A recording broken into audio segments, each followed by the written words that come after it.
Hey, what's going on, guys? Quick little announcement before we get into the video. If you're watching this today on the upload date of August 4th, today I'll be playing on the Lodge live stream at 8 p.m. Central Time, playing 1-3 with yours truly, Mariano, along with later in the week, Saturday, once again on 8 p.m. Central Time, we're playing the 5-5 game back with Mariano and going to redeem ourselves at the Lodge. So if you want to check it out, click on the Lodge's YouTube channel. I'll be on their live stream both days. So this Wednesday and Saturday at 8 p.m. Central Time. Will we redeem ourselves with the 10K punt, or will we just fall back further into the 10K punt? Who knows? We'll find out on the Lodge. Tune into the stream. Looking forward to hanging out with you guys. Let's try to make some things entertaining. Let's get to the video. What's going on, guys? It's your boy Ethan. Hope you're having a great day. Today we're doing something a little bit different. Playing an MGM 2-5 game. First time here in the room, just checking things out. And starting up a brand new 2-5. They said that they're going to play us with no rake, three-handed, four-handed. Here with Boski, who's hopping into the action as well, so it'll be fun. But before we get into the action, just kind of wanted to talk about last session and just be very open and honest. Tried an experiment, and I feel like I bit off a little bit more than I could chew playing that 5-10 win. Wanted to mix it up, bigger pots in the vlog, and the experiment hasn't gone really well, considering the last 3 sessions were down like $8,000, $8,500. Yeah, so with that said, probably a bit more off than we can chew and overextended ourselves, and got to take accountability for it. So probably gonna mix in just some 2-5. I mean, today it's only a $500 max, so we'll see how it goes. Mixing up with Boski. You'll probably see me not play the win 5-10 because that game's really tough, and try to mix it up and not play when I'm super tired and XYZ, whatever. It is what it is. In my head, I've already taken accountability for the pretty big losses so far, and it's time to rebuild, time to climb back just a little bit, so see how it goes. But today, we're moving on. It's a new day. It's a new session. $500 max, 2-5. Gonna try to not splash as much as I usually will. As you know, that's the channel. We'll see how it goes, but new luck box merch. We'll see how it goes. This has been way too long. Let's get into the hands. Here at the MGM Grand, we're playing 2-5 with a $500 max buy-in. First hand in. Boski puts the $10 straddle on, and let's mix it up hot. I blind raise to $20 to start things up. I get no option as 4 players call 20, and we're off to a flop 5 ways. We look down at 8-6 offsuit, so we're gonna need some help here. The flop comes ace, jack, 8, all diamonds, so with bottom pair, it's something, we connected, but action ends up checking all the way around, and we're off to a turn, which is the 5 of hearts. Action checks to me again, and, well, we do have a pair, so let's just see what happens. I throw out a bet of $35, and first hand in, we take it down. Everyone folds somehow, and I guess it's an easy game. Just blind raise, double straddle to $20, and take it down. Next hand, we have a real hand to play with 10-9 of clubs and +1. There's an undergun straddle, so I raise it up to $30. We get a late position and the undergun straddler to make the call, so 3 ways to a flop of king 8-5 2 clubs. We got the 10-high flush draw, so I c-bet $35. Only the undergun player makes the call, who's Al, a reg from Boston Billiards. The turn is the deuce of diamonds. It's a total brick, and we both start about $500 in our stack, so I'm going to try to get it all in on the river, whether we're bluffing or for value. He checks, and I size up to $150. He doesn't look happy. He watches the vlog a lot and knows that I'm certainly full of it, but ultimately ends up folding, later telling us he had a king.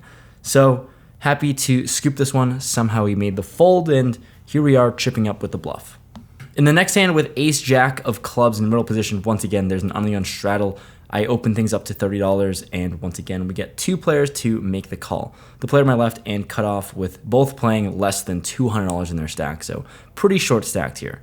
The flop comes queen 10-9 rainbow. Flopping open-ended and an overcard, I throw out a bet of $35. Only the cutoff makes the call. Like I said, we're not playing too deep effectively.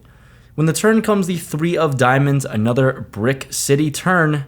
She doesn't have a whole lot behind, and I think we're just going to try to win this, either sucking out or bluffing and getting a fold.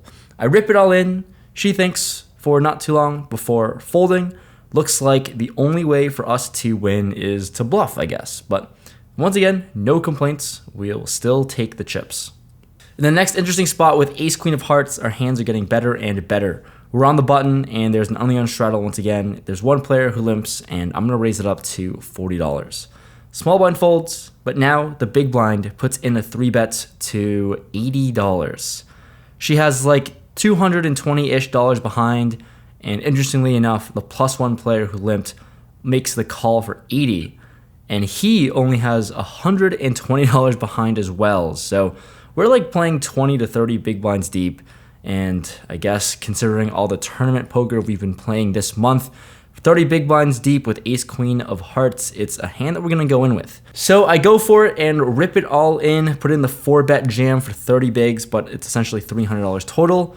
And well, the big blind makes the call for 300 total, and so does the +1 player who limped. So he commits his stack as well. We've got a multi-way all-in pot here. Let's sweat out a run out. We don't feel great about it. Oh, good flop. Seems like a good flop. Yeah. The flop comes queen high, which is pretty good for us. I show, and we end up actually beating the big blind's ace king offsuit.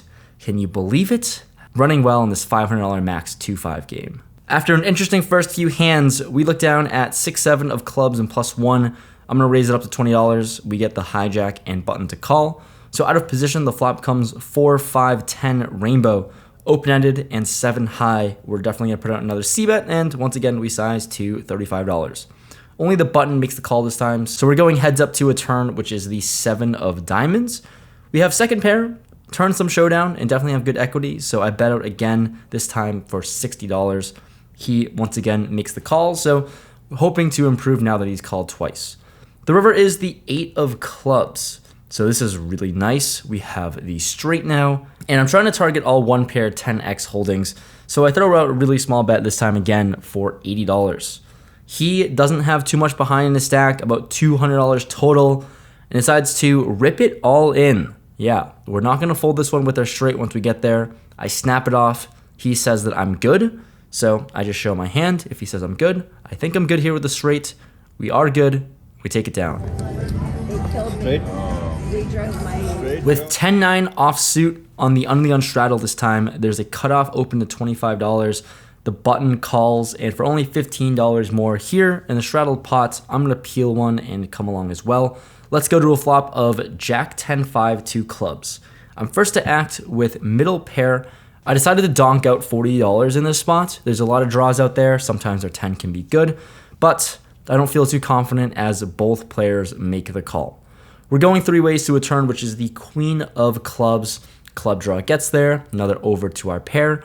I'm gonna check this one, and both players actually check it back. The river is now the 9 of spades, so it's a 4-liner, but we do have 2 pairs somehow in this spot. And when I'm first to act, I think I can elect to either block bet or check. In this instance, I think block betting makes the most sense, but I decided to check here. The cutoff now throws out a bet of $80. The button thinks for a while and ends up folding. And now we're just in a very unfortunate spot where I feel like we're beat so often. A lot of King X holdings just make a lot of sense, especially since he raised pre-flop. And after a while of thinking things over and assessing the situation, I just let my cards go and fold. Sometimes, sure, I can defend with 2 pair, but felt like I was going to be losing money a lot here. But Chris here shows us the bluff. 3-4. 4 high is going to take it down. Nice hand, nice bet. In the next spot, we look down at pocket jacks in the small blind, a premium to C. Under the gun opens it up to $20. The hijack makes the call, and now onto me. We're out of position here, and against these 2 specific players, definitely gonna put in a 3-bet, so I size up to $100. The big blind folds, and the under the gun player, like almost immediately, 4-bet rips it for $600. And then the hijack snap calls it for $300 in his stack. So, given all the action here, there's no straddle on. It is a pretty large jam for $600 over 100 big blinds, and I don't think jacks here is going to be too good too often, so we let it go and fold, but at least we get to sweat out a run out. The under the gun player shows pocket kings, hijack shows pocket 9s. Let's just not see a jack on this run out here, please. Jacks. Jacks! The 9s, right? Oh, jacks in the mug. Put the jack out there. Wonderful. You're a sick fuck. Yeah. You're sick. Pocket 9s flops a set somehow and cracks pocket kings. So he's gonna scoop all the money there, but nice to see that we made a good fold.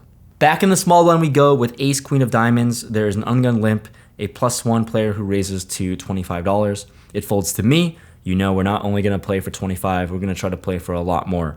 I 3-bet to $100. The player who limped gets out of the way, and this +1 player ends up making the call. He's got about $360 behind, so definitely under 100 big blinds deep. Anyways, the flop comes 10, 10, 7 rainbow. I'm first to act, and on this paired board, I'm gonna play this as normal. I down bet to $65. This player asks why so little, and then makes the call. So not sure what this tell is like, what the speech play is, but we're gonna see a turn which comes another 10. Well, ace queen high is gonna be an interesting spot where we obviously have all of these stronger overpairs in range as the 3-better, and we're never really drawing dead too much, so let's go for it. Try to force out some folds from smaller pocket pairs. I rip it all in for his entire stack total, about $300.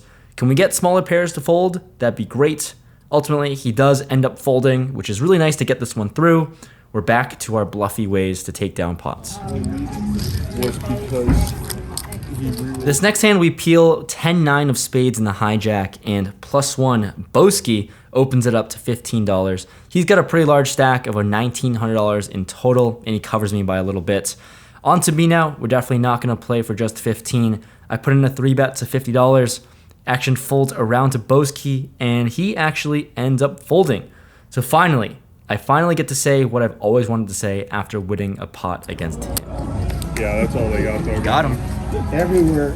On an action-packed table, this hand is no different with Jack 10 of diamonds in the big blind. There's an ungun straddle, and there are 3 limpers to me. We're out of position, sure. We can always put in $5 extra, but that is no fun. I put in a raise, and it's a sizable one to $80. And, well, little did you know, this doesn't really go according to plan. Don't isolate the field. All 3 limpers make the call. So 4 ways with a big pot brewing. The flop comes 9, 5, 3, 2 clubs and a diamond. This flop, unfortunately, just isn't it. We have a backdoor diamond draw and 2 overs, but that's it. I check this one. The first player who limped jams his whole stack in there of about $250 total.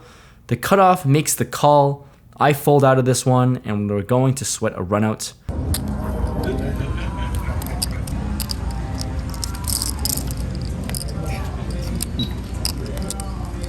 The run out comes, and the person who jammed 250 shows ace-6 offsuit for ace high. And the cutoff shows Jack 10 of clubs for a bricked flush draw with 10 high.